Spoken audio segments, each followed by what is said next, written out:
Os solos arenosos, eles são solos frágeis e no passado eles eram considerados inaptos ou com aptidão restrita para culturas.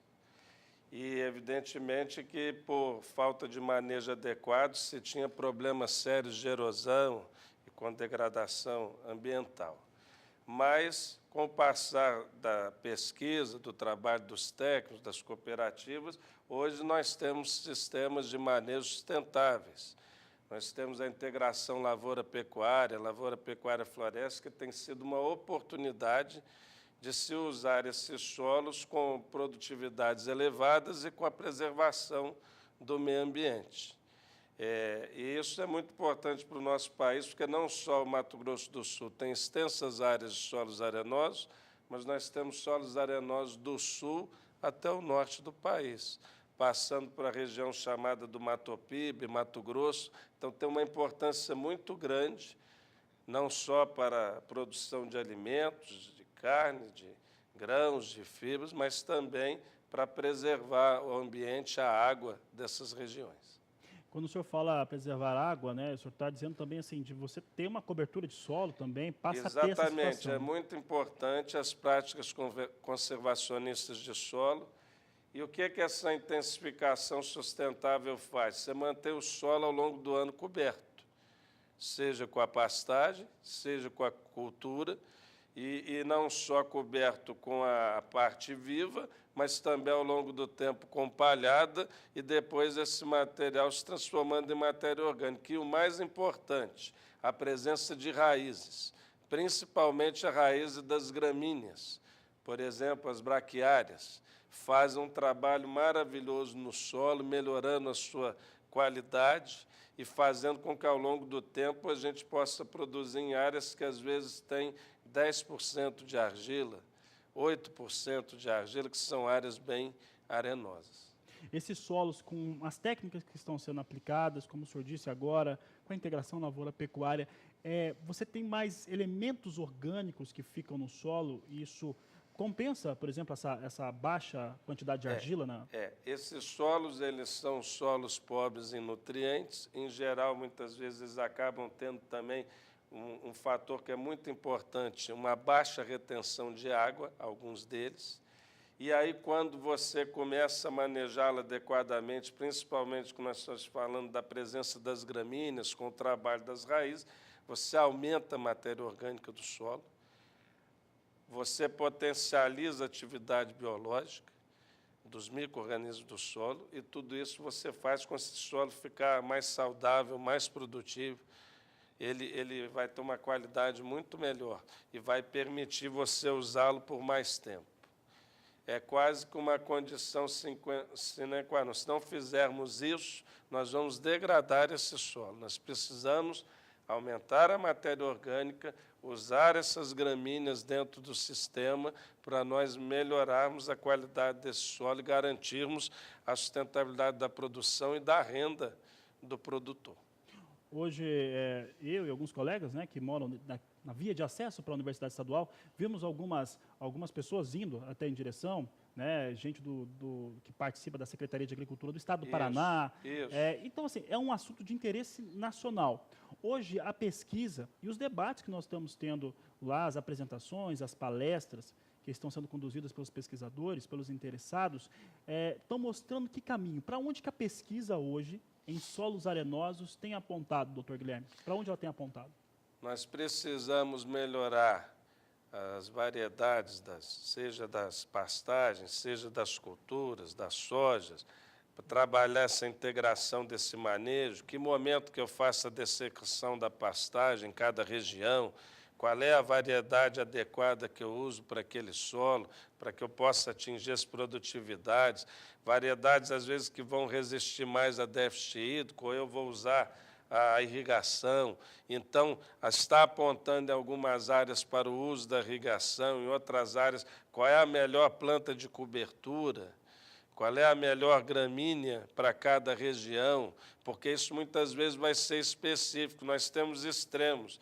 Em Campo Verde, por exemplo, no Mato Grosso, chove 1.800 milímetros, transição Cerrado-Amazônia. Lá se produz em um solo com 8% de argila 70 sacas de soja. E já uma região Chapada do Gaúcho, em Minas, 900 milímetros, se produz 50 sacas.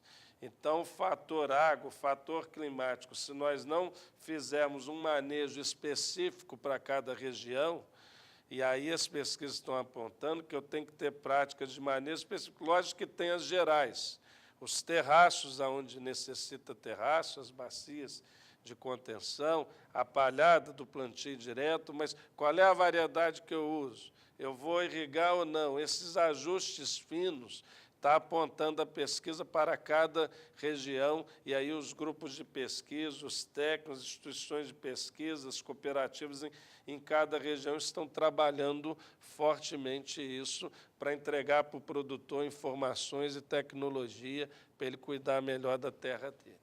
Essa é uma forma, de certo modo, doutor, o Brasil se descobre, de certo modo, porque ao você ter um trabalho melhor com solos arenosos, evitar uma degradação, ou recuperar, inclusive, áreas degradadas, você tem, de certo modo, uma reocupação, um realocamento das culturas e do trabalho feito nas áreas de campo. Você está falando é muito importante, porque a gente fala muito hoje das fronteiras agrícolas, e as fronteiras agrícolas estão indo muito para esses solos arenosos, não só no estado aqui do Mato Grosso do Sul, mas Mato Grosso e Mato Piba. E aí o que é o ideal? Pegar as áreas que hoje estão degradadas, não avançar nas áreas nativas. É possível a gente pegar as áreas, por exemplo, que estão com pastagem com algum nível de degradação e recuperar essas pastagens para o processo produtivo novamente.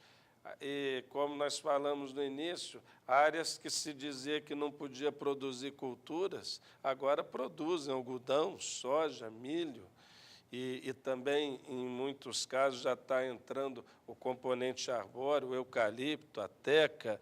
Então, você também tem aí a integração lavoura, pecuária, floresta em cada região. Aí a espécie arbórea vai depender da demanda, do que a região precisa, né, do retorno econômico, e isso tudo também são oportunidades e desafios de pesquisa, definir qual é a espécie mais adequada para cada região.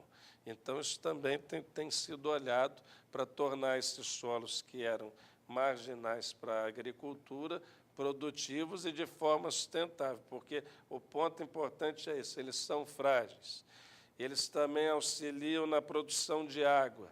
Se nós não fizermos as práticas conservacionistas, nós vamos ter erosão muito elevada, comprometendo os recursos hídricos, perda financeira, perda de produtividade, e aí, ao contrário, nós queremos o contrário. Nós queremos agora, vamos dizer, deixar um legado de produção sustentável para as gerações futuras.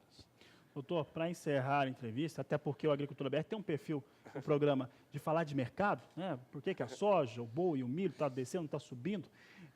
O produtor gosta muito de saber, né, a questão dos impactos que isso tem na rentabilidade, na rentabilidade dele. Hoje nós podemos dizer que essas práticas conservacionistas de se trabalhar corretamente solos arenosos, de fazer integração lavoura-pecuária, lavoura-pecuária-floresta, que talvez seja a grande vertente hoje das possibilidades que o país tem, isso coloca o Brasil, de novo, num patamar diferente de produção, e isso traz um impacto econômico, financeiro, no bolso do produtor, do dono da terra? Tem trazido aos produtores, evidente que requer dele um trabalho maior, uma especialização maior. Veja que se ele era só pecuarista, ele agora tem que aprender a trabalhar com a cultura.